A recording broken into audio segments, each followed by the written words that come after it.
Hello, everyone. Thank you for joining us. My name is Daryl Urbanski, your host as always. And today we're joined by Marlon Samson, the esteemed VP of Finance at iCore Philippines. With a career spanning over 2 decades, Marlon is a seasoned finance executive known for his passion for nurturing future leaders and fostering a collaborative company culture. His expertise lies in financial analysis, budgeting, forecasting, and a deep understanding of tools like SAP and Hyperion Financial Management. Marlon's leadership at iCore Philippines has been instrumental in providing strategic direction, ensuring regulatory compliance, and driving significant organizational decisions. His diverse experience from roles at McCann World Group to Citibank showcases his adaptability and prowess in the financial sector. I've asked Marlon to join us here today to share his journey plus his insights. So thank you so much, Marlon, for joining us. How are you doing? Hi, Daryl. Thanks for inviting me in. Thank you for that introduction. So I'm glad to be here.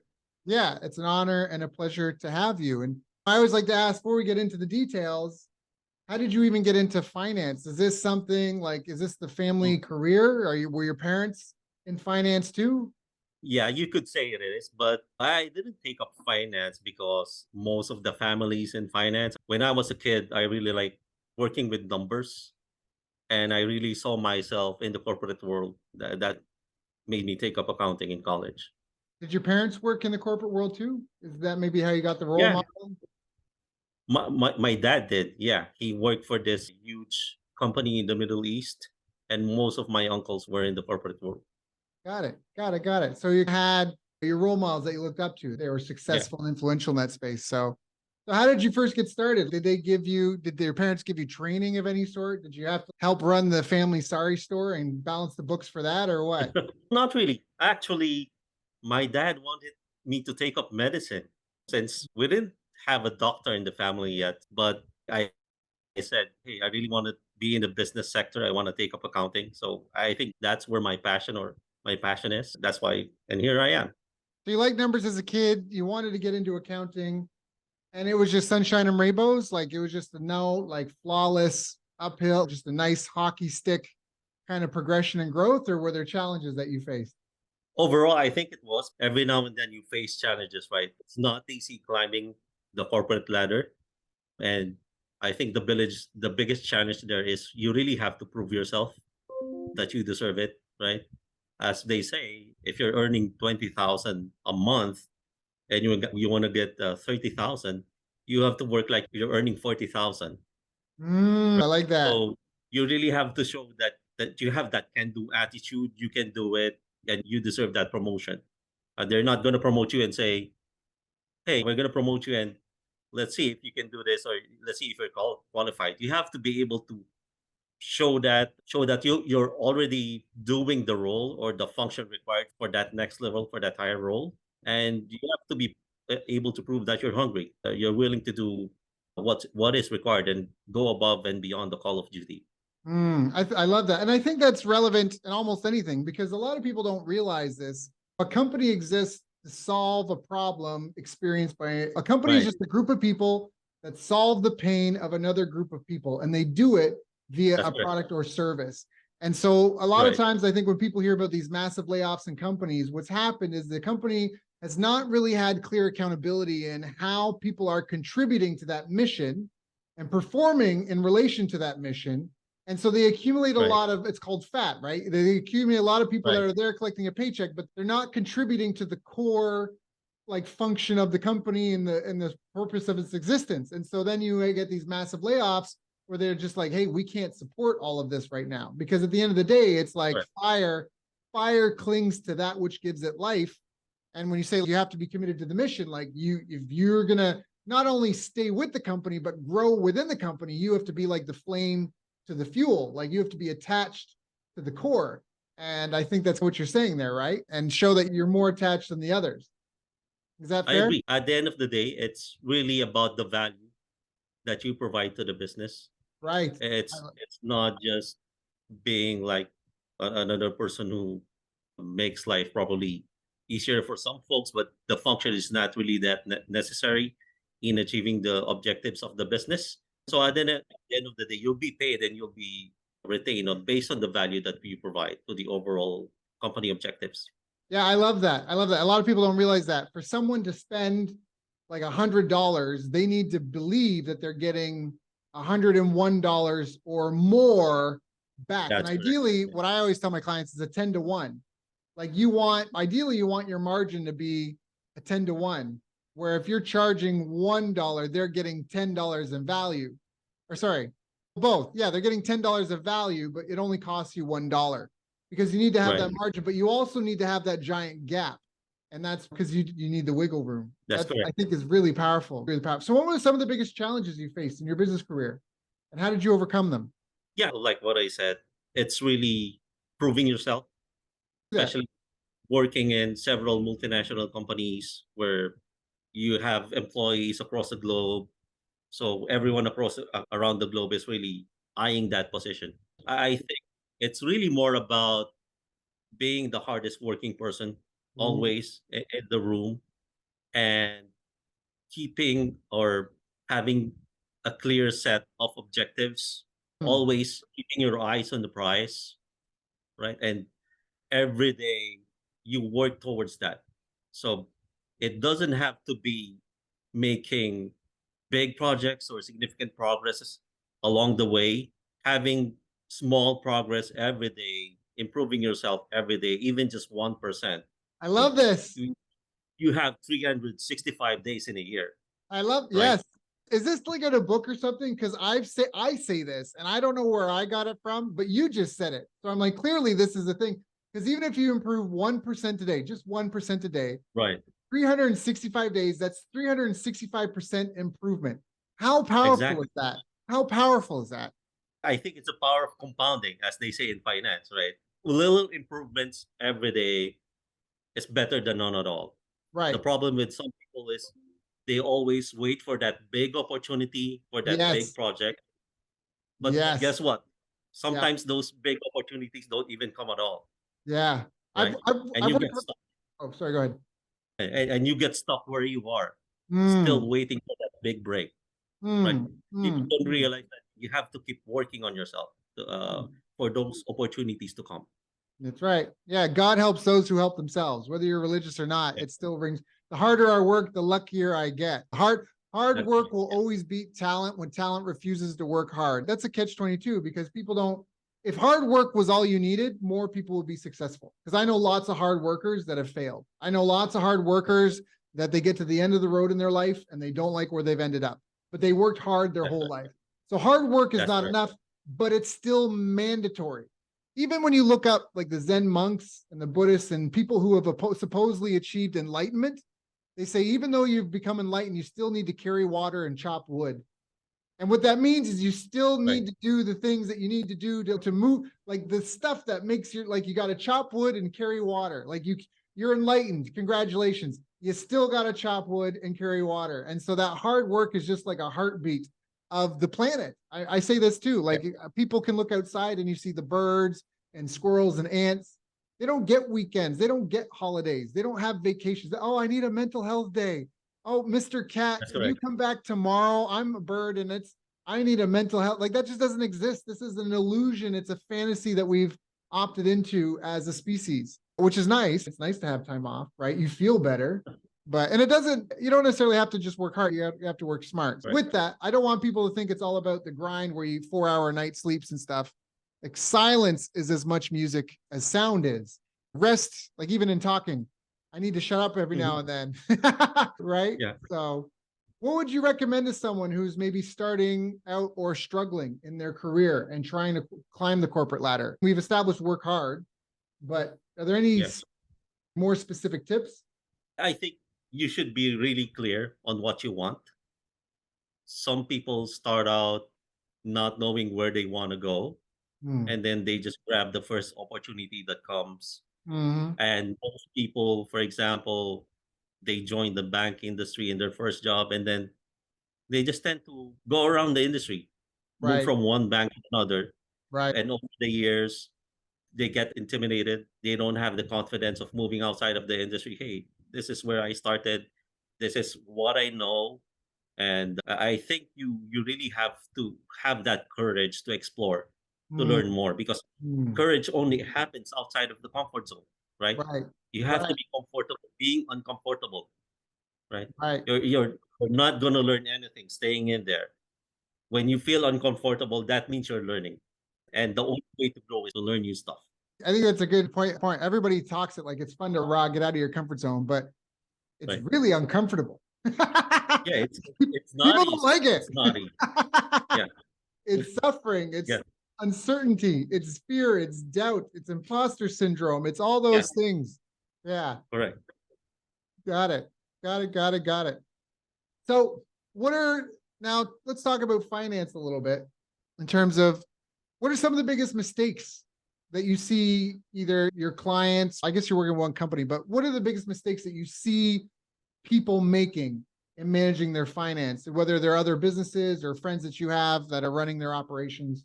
Yeah. Over the course of my career, I would say some of the biggest mistakes that people make in finance is they forget about cash flow. Sure, your business may be profitable. You may be earning more than enough for the books. You may have a great return on investment. But if you don't have the cash flow to continue running the business, then you're done. You still need to keep the lights on. You need to pay your employees. You need to pay your taxes regularly. Managing the cash flow is really an important aspect of the business.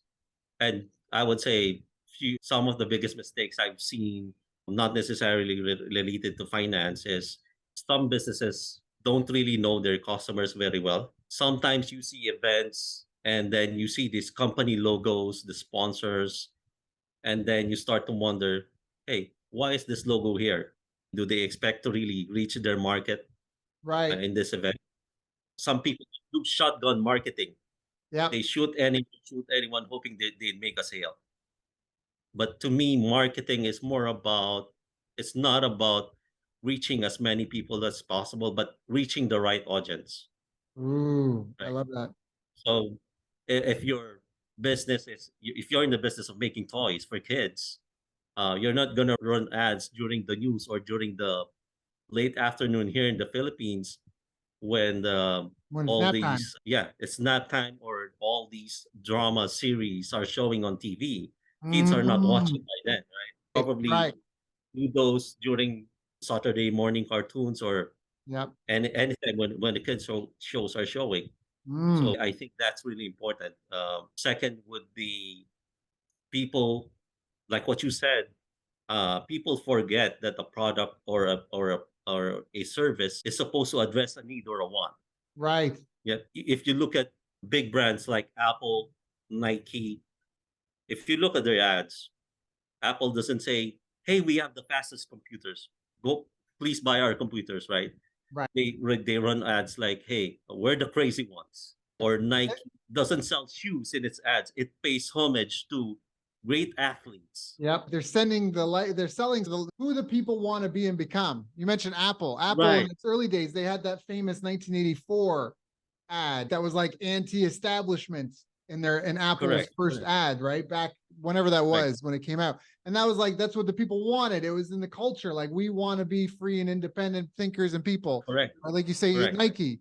People don't go, hey, I want to be the worst player on the field. So Nike's all about paying homage to the best players on the field. That's correct. Yeah. Yeah. Yeah. I mean, Yeah. you really create that connection between the business and the customers, and then the customers who resonate with that message will go and buy your product.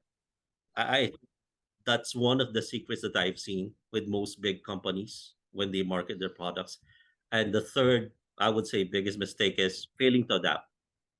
Ooh. And change is the only constant thing in this world. So if you don't adapt, you're going to go extinct. Look at companies like Nokia. They used to be the biggest phone manufacturer, or companies like Blockbuster, or here in the Philippines, Video City and Yeah. Astrovision. They Yeah. were into I, movie I love the rentals. I love the Blockbuster example. I use this one all the time because Blockbuster was like a $2 to $6 billion per year business. They could have hired any talent, they could have developed any Right. technology, they could have bought their competitors, but they lost touch with the market. There was a disconnect, right? They were so focused on monetization and growth and expanding, like they're off. They thought they knew what worked and we just need to scale. But they lost touch that this is a recreational activity. That if I'm a hairdresser, if I'm a waiter or waitress, or if I'm a mechanic or whatever, I'm a tradesman and I've been on my feet all day long. Right. I want to go home and relax. I don't want to drive to a location and stand in front of 1,000 options, paralysis by analysis, then decide to do business with you, take it home, and then have you charge me extra money because I didn't get it there. I got it there late. Blockbuster had the opportunity to buy Netflix and they didn't. They're like, this is going to be. Netflix started like pizza delivery. You get a paper catalog and you would order the movie, call, they would deliver it to you, and then they would come pick it up. And it was just like pizza delivery, or even like Lazada we have now, or Amazon shipping delivery, but for movies. And then Blockbuster was so ignorant of it, and they were ran bankrupt in a matter of years. And Netflix does something like 40 times the profit with 10% of the staff. I forget the stat, but it was something ridiculous like that. Like they make exponentially more money because they've got a wide, because they, anyways, I'm going to shut up there. But yeah, I think it's just a great example. I think it's a great example. I love that one. Yeah. And coming from those small beginnings, Netflix is now producing its own movies, its own series. Companies can have that growth trajectory, you would say. Right. As long as you're connected to your market, to your customer, what need or want that you need to address. Yeah, I agree 1,000-fold. I love it. I love it. I love it. So what do you think are some of the most important skills or behaviors for your staff to have or improve and to have or develop to march into this future that we're headed into? I think adaptability is very important. Technology is evolving really fast. You now have AI, you now have bots being able to do some of the manual work that has been done previously by people. So being able to adapt to this new technology is really important. Acquiring new knowledge, new skills, and being able to, or being up to date with the new developments in the field. Accounting continues to evolve, right? It's not just accounting. Tax regulations are updated every now and then. In the Philippines, we just overhauled our tax system a few years ago during the previous administration. So I really think you need to be. Do you feel it was for better or for worse overall? Sorry, come again. The overhaul. Do you feel it was for better or for worse overall? General, without getting into details that if you worry that it might get in trouble, just how you personally feel. Was it an improvement? Okay, if you ask the masses, yes, it was. But if you ask the businesses, they removed some of the tax incentives that they provide to most companies. So I think it has been a challenge for the past few years. Okay, fair enough. Fair enough. Just curious. So some of the skills say adaptability, focus on what matters, new skills and knowledge, being up to date on things. Any other skills or behaviors that you think are mission critical? I think managing relationships is also important. Having those interpersonal skills, because you deal with people both inside and outside the company every now and then. Right. And I think if you really want to climb the corporate ladder, you really have to learn how to manage those relationships, right? Right. Being able to create connections with key people across the organization is very important. Yeah, that makes sense. So how, I guess you're working with a large like offshoring company. When it comes to training, do you think, and this is just your opinion, do you think it's important? I guess, what's the cadence? What's the schedule? Is it daily training, weekly training, monthly training? Is it important to have a dedicated department to that? Is it a mix of internal, external training resources? How do you approach that? And also for people that are listening, like if they have a business, they have to figure out, how do I even know what to budget for this? Mm-hmm. I think it's a mix of both internal and external. At the end of the day, I think the most important step there is identifying what the people need, right? People in the organization have different skill levels depending on their experience and what level they're currently in the company. So I think it's important to take an inventory of those skills and be able to identify what skills the business needs, what skills need to be enhanced, and be able to develop those trainings internally if you have the resources, or maybe Right. even look outside if you don't, right? Um, but I think more importantly is when creating training plans for employees, I think what's important is being able to determine the career path that an employee wants to take.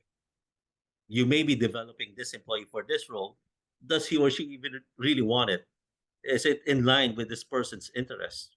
Right. Maybe yeah, he or she is in accounting right now, but maybe her plan long term is really to move to HR. Right. So you really need to get to know your employees. What do they want in life? Where do they want to go?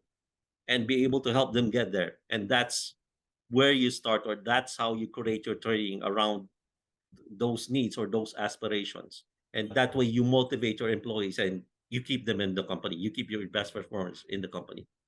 Is there like a rule of thumb? Like I've heard some companies say 20% of your revenue should go towards marketing. Is there like a rule of thumb like that for training and developing staff? No, I don't think there is, but I think the higher the budget, the better it is. But it really depends on, like I said, what's the current skill level in the company and what do we need to enhance, right? And from there, you create that budget based on what you need. Okay, okay. Are there any boundaries? Is there like a ballpark range? Like 1% of a company's budget should be put towards training, or again, personal opinion. No, there isn't. It really depends on the appetite and the need. Okay, okay, okay. Fair enough. So what are some of the habits that you think have helped you and will help others on their path to success? I think being able to every now and then take stock or inventory of what you have achieved so far, and always keeping your eyes on the prize, like what I said, always working towards that goal every day, making sure that every step you take is in a direction, moving in that direction towards your ultimate goal. So Mhm. you really have to know what your personal mission is, or what's your true north, or what's Right. your why. That's what some Mm, people call it. Being able to track your progress and connect with people who can help you achieve that objective. Everyone needs help. So I think managing relationships, being able to connect with people, and having that courage to ask help. I think that's also important because most people think, hey, I don't need anyone. I can do this myself. I just need to work hard, and eventually I'm going to get there, right, which to me is not a very efficient, and it's not the right way to right, accomplish things. And great things have always been accomplished by good teams, right? right. Same with your personal career. Yeah, so you really need mentors, good mentors, or people who will support you. So managing relationships is also very important. What else? Yeah, I agree. Yeah, I think Agree with all those that. are the two important things. Yeah. And what do you feel are some of the future trends of your industry in terms of, like you mentioned, there's technological disruption, geopolitically, things have been up and down, geopolitics. That I mean, I don't want to go into some other things, but there seems to be a group with an unelected group that has their own agenda for the world. There's just things that are happening and moving in place. And what do you feel are some of the future trends in your industry that you're keeping tabs on and you think others should as well? Yeah, a lot of people are saying AI is soon going to replace call center agents.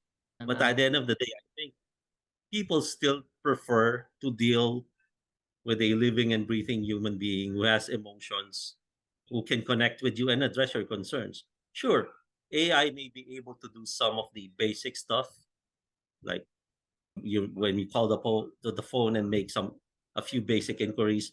right. But at the end of the if you really want that great customer experience, which everyone is really after, and if you really want to make that connection with your customer, I think people are here to stay. Yeah, I agree. I liken it. It's actually I use this analogy even when I don't have a financial expert here, but I say for me at least, AI is like calculators when they've came out. Like before, Right. bookkeepers and accountants and financial planners would have to crunch the numbers themselves. And then calculators came out, and the productive ones became more productive, and the less productive ones lost their excuse for why it took them 2 days to do 2 + 2 = 4. And I think that's where we're at now. I don't know if anyone there has been using AI. It's not really replacing anyone. Even I do some sophisticated things with AI right now. I've got a couple of coders on my team. We're a lean operation and we maximize technology as best as we can. I've been in the automation space for automating marketing and workflow process for a long time. You still need people. You still need butts and seats. Yeah.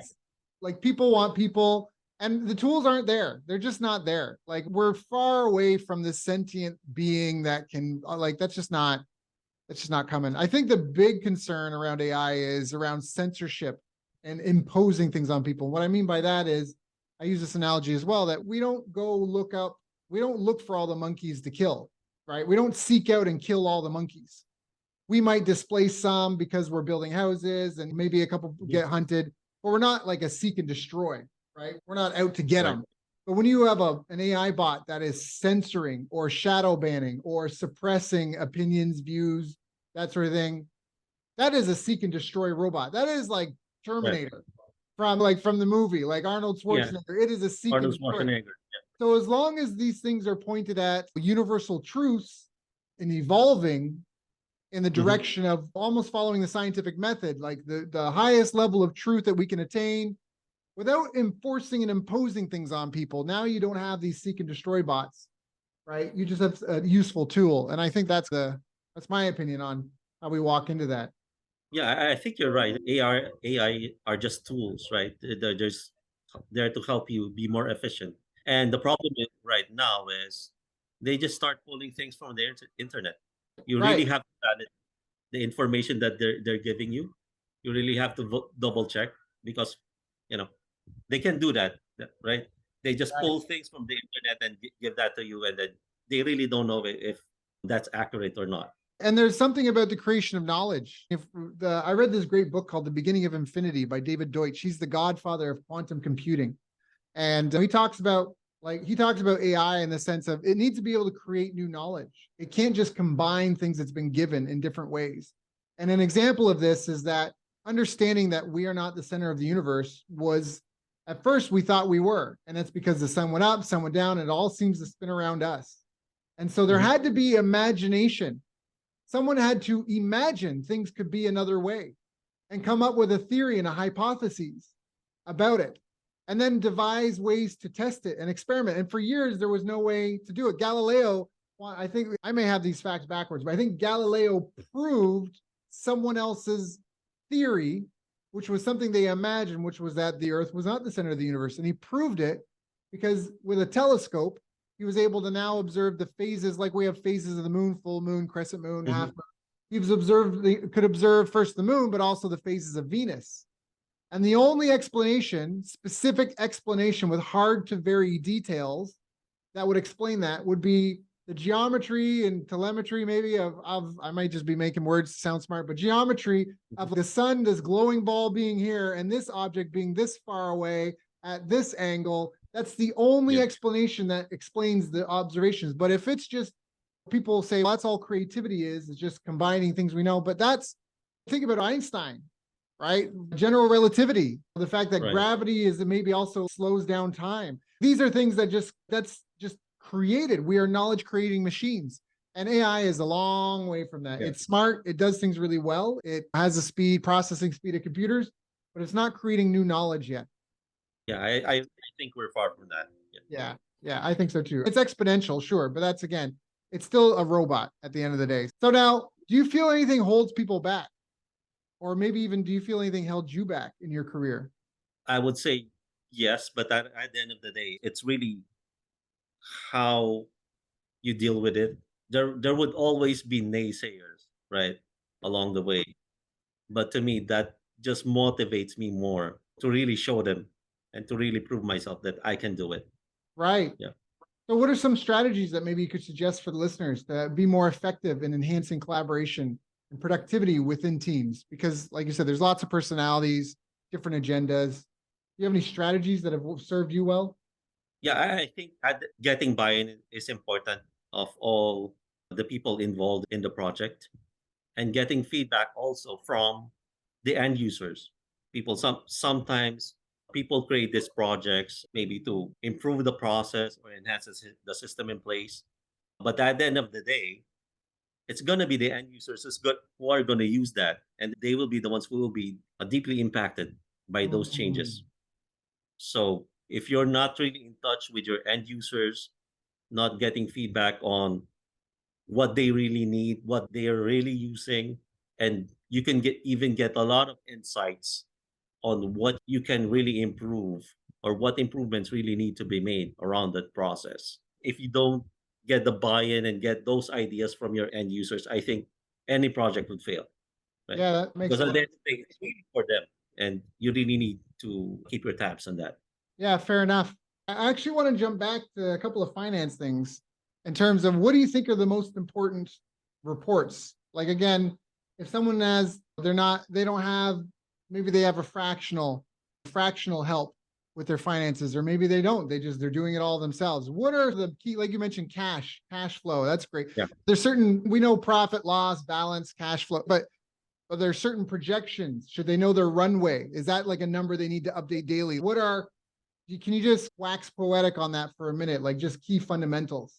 Yeah, I think you've mentioned the really basic reports that every business needs to have your profit and loss, of course, to know if your business is really earning, your balance sheet to get an idea of your financial condition, of course, your cash flow statement, right? Hey, where is all the cash going? How is it being used, right? Are we generating enough cash flow for the business? And your budget and forecast, which can be updated as often as the business needs. Some do quarterly, they do their 3+9, 6+6, and nine Yeah, plus I was three. about to ask. So you think, what do you Yeah, recommend? A quarterly forecast?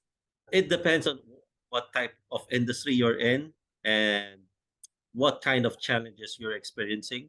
So I've seen businesses that do weekly forecasts, or they call it a weekly flash, and some do it quarterly.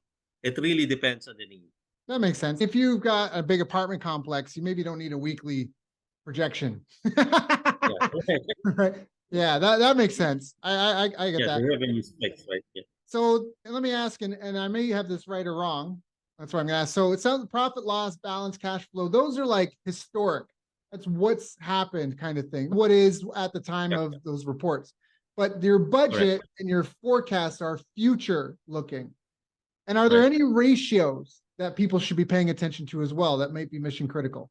Yeah, so I think your basic financial ratios like your liquidity and your profitability ratios are important, as well as being able to track your growth, your annual growth rate, and being able to compare that against your budget or against your forecast or against your targets, and being able to make adjustments along the way. Of course, you may experience headwinds during the year, and I think it's important for management to really know, hey, where are we right now? How far are we from our goal? Are we on track? Are we behind? Or are we ahead of target? And once you give them that view, they can make decisions and make some adjustments on the business so that at the end of the year, you would be able to meet that target or even exceed it. Yeah, I love that. Yeah, okay. That makes a ton of sense. So now this might be a benign point. What about data integrity? Right. Yeah, I think that's a concern for most companies in terms of, are you providing the right information, right? Business decisions are made, big decisions are made based on the information that you provide to management. So data integrity is really important. If you can't rely on your data, that makes your report useless, right? Right. Is there any rules of thumb? Obviously, I know in carpentry, they say like measure twice, cut once. Is there anything like that you've learned in your years? Like once a quarter, you need to go down to the bank. And like I have a great, and this is a total random example, and it may not always apply, but it's just an example. I actually, in my neighborhood, there's a gentleman that was doing business with, I'm going to say it, BDO, and he was making his Mhm. mortgage payments in cash, in person, Filipino, Yeah, working in Dubai, paying for his mortgage, going into the bank, getting a hand receipt with the stamp, all that stuff. And then one day the bank was trying to auction off his house, saying that he'd been in default for 12 months. And it turned out the what do you call it? The teller was pocketing the cash and just giving him the Oh, receipt. And thank goodness he kept those receipts.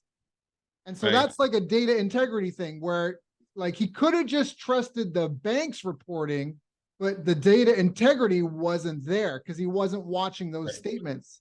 Whereas Right. because he kept the receipts, it saved him. So that's an example of, is there, and you've been doing this for a minute. So are there any things like that that you believe in, that it's just, it's always good to keep a whatever? I don't even know what I'm asking, but I hope you get Yeah. what I mean.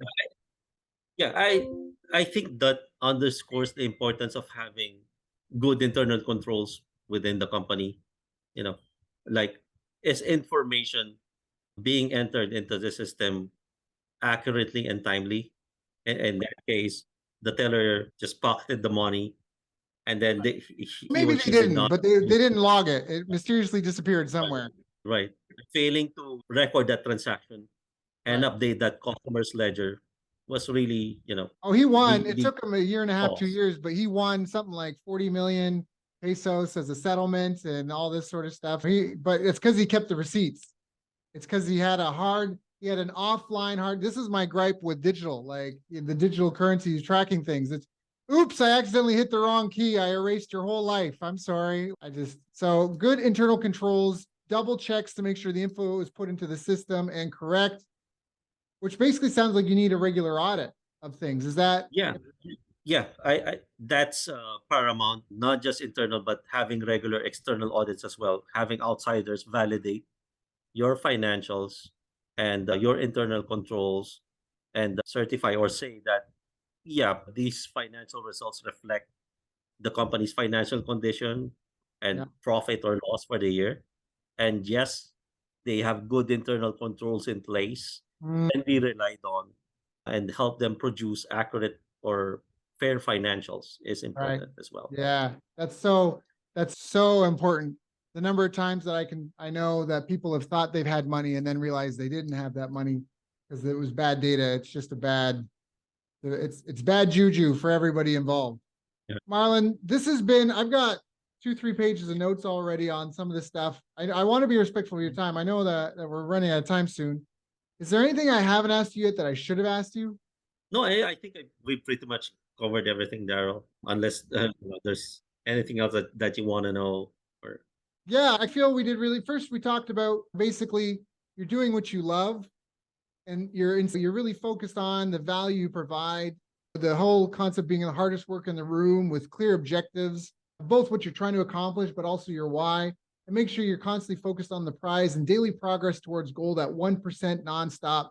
And in a business yeah, sense, that you just got to keep your eye obsessively focused on your cash flow, and that you also your customers well. And we talked about how marketing is about reaching the right audience, right? And that market intelligence is everything. We gave a couple of examples like Blockbuster versus Netflix. So you really have to know the problem that you're solving for clients, but you also have to know that change is the only constant. So you have to be adaptable and focus on what really matters. You have to constantly update your skills.